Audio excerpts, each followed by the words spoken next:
Hi, I'm Dr. Steve Lippett at Chiropractic Generation, where our mission is to help as many families be as healthy as possible as we continue to age towards living 100 years and beyond. So today we're going to talk a little bit about some of the different effects of the nervous system, especially as it relates to women's health. And we've talked about how the brain is here and your spinal cord is here, and for us to be healthy that must be clear, so the brain and the mind-body connection can actually do its job properly.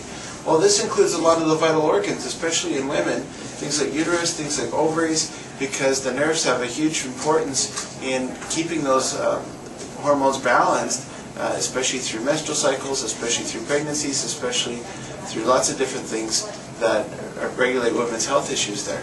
So when we take a look in keeping these nerves clear, this is one of the things many women come back and say, you know what, I came here for low back pain or for headaches, and yet since I've started chiropractic care, my menstrual cycles have gotten easier. And that's commonly what I hear a lot of the time. So we're going to be talking about next week on a workshop called Go Girl. It's a workshop talking about chiropractic, healthy lifestyle habits, all related to women's health issues.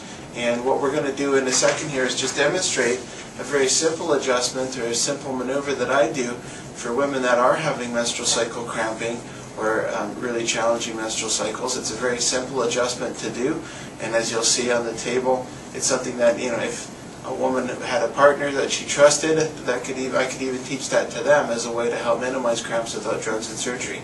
So as you'll be able to see, it's relatively simple. There's not a lot to it as far as what it looks like, but most women find it's really relaxing and comforting, especially in the middle of a cycle. So hope you enjoy.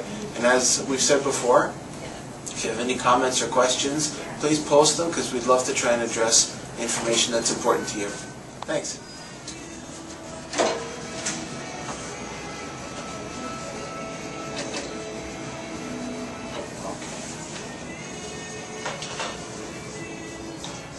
One of the things I'm doing here is putting pressure on the sacrum. And it's a sustained pressure.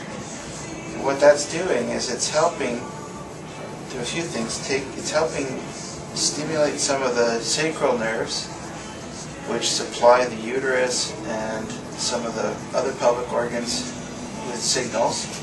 And so because it's a slow sustained pressure, it stimulates different signals through those nerves.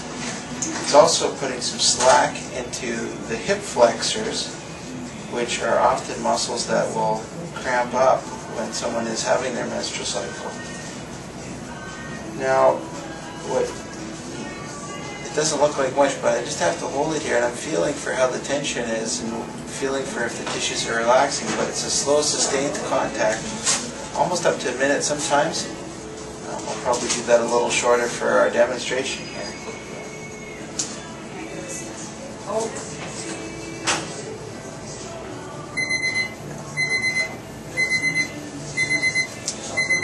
So then, after, very gently, we're just stimulating some of the nerves that supply the ovaries with signals.